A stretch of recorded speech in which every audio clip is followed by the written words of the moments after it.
Let's return now to Dan Bourchier, who's at the Gummer Festival for us this weekend. And Dan, good morning again to you. You have a very special guest with you there. Yeah, very good morning to you. The Minister for Indigenous Australians, Linda Burney, is here, and I just want to acknowledge before we start our discussion that we're using the name of Uncle Archie Roach, his images, vision and also songs at the express permission of his family, who want that to be very much a part of his legacy of storytelling and dealing with difficult topics about the stolen generation and Indigenous disadvantage. But the Minister for Indigenous Australians, Linda Burney, good morning. Good morning. How do you reflect on this news?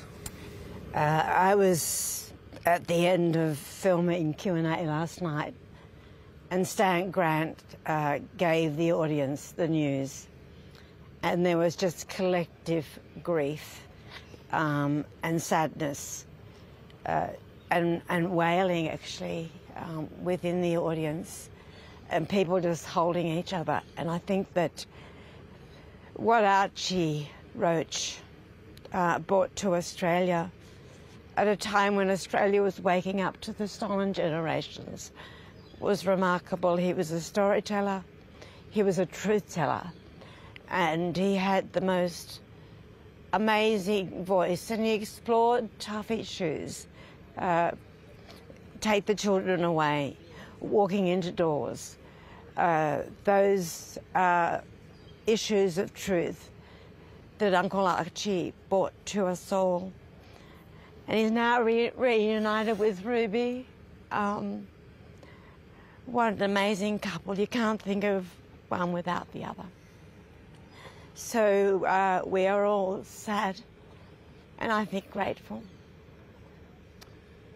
You and I were both at an event just a couple of weeks ago where he performed and looked quite frail but sang with such strength, so much heart, and still reminding us to continue on this journey around healing, having difficult conversations. I wonder if you have reflected upon what his impact has been on Australia.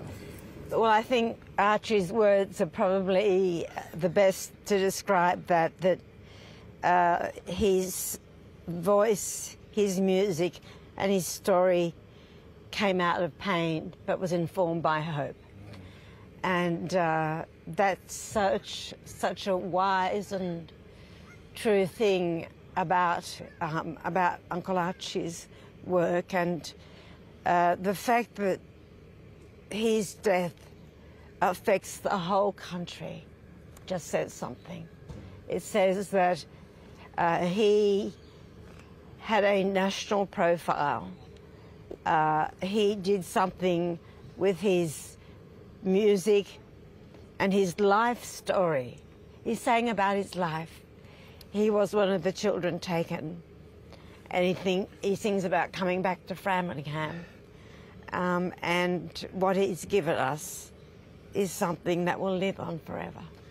His music, it strikes me, and his writing, his autobiography and the storytelling he did allowed those of us that aren't members of the stolen generation to see the world through his eyes, with that lens of pain, of being ripped from your family. It strikes me that that's as important now as it's ever been. Well, part of that song is ripped from my mother's heart. Yeah. And I came back. I think those two phrases are the things that I remember most from Took the Children Away. And you have to remember, Dan, that the report came out in 1997. The late Sir Ronald Wilson and Mick Dodson launched that report in 1997, and it was the report that drew a line in the sand in this country where people couldn't look away anymore. They couldn't say, we didn't know. That report on the stolen generations and the inquiry that led up to that report really spoke to Australia about the truth of the Aboriginal experience. And like I say, that report drew a line in the sand. And it started more conversations, more truth-telling, as we now actively call it, and when we're having these big conversations.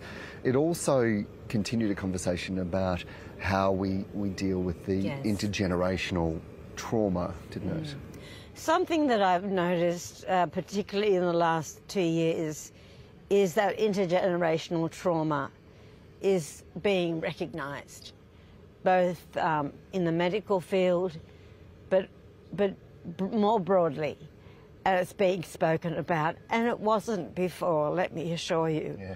And, you know, I just remind everyone that the Uluru Statement talks about 3 things.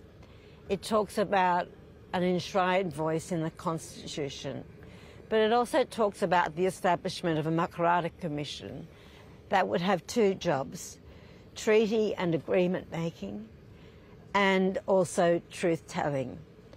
And I suppose when I look back on my life and the work that I've done in the education arena, along with so many others, not just me, but many others, it was in that pursuit of truth. And when we think about the effect that a national truth-telling process would have on Australia, it's remarkable. It's not about apportioning guilt. It's not about blame. It's about that we all can share in the whole story of this country. And really that's what Uncle Archie spoke about and sang about. It was about truth. Do we need a formal truth-telling process now? I think that we do. And one of the things that we're thinking about at the moment is what form that would take. But I see this as, you know, 1,000 flowers blooming, really. And there are so many good examples. Probably the best example that I can think of is what has happened at Myall Creek in northwestern New South Wales, where those descendants of those that did the massacring and descendants of those that were massacred have come together to create a memorial and a walking path that takes you through the story of Myall Creek. And what that has meant for the Bingra Shire has been healing and coming to terms with a terrible event of the past. And I see local government, I see individuals, I see schools, I see universities, I see the media, I see so many parts of this country deciding how they're going to explore the truth. And it's going to, well, it's happening already. I was at a school the other day, and it was a school in the electorate of Barton, and the students were 3 to 6-year-olds, and they did a welcome to country or acknowledgement of country, and they were really wanting to understand the perspective that I had, and there is just this is sort of thing happening right across schools in Australia. I have not been to a school in the last 5 years where there hasn't been an acknowledgement of country to start the assembly, where the Aboriginal and Torres Strait Islander flags have not been flying. So, you know, truth is liberating. Truth grows a country up, and that's what's happening. We are almost out of time, but just briefly, can we expect a process on truth-telling soon? I just am so thrilled with the Prime Minister's words yesterday. They have gone right across this country, perhaps across the world, and the Prime Minister was very clear that we will embrace and implement the Uluru Statement in full. We will not be rushed. We will do it in consultation. We will build consensus. And part of that is truth-telling. Well, when you say don't be rushed, you kill my next question of asking on a time frame, which I think that you'd probably not have one right now. But no. Linda, Burney, thank you so much for your time and for your generosity with your insights about Uncle Archie at a time now when it is so fresh and so raw. I'm really grateful for that. Thank you so much. Thanks, Dan. Back to you guys.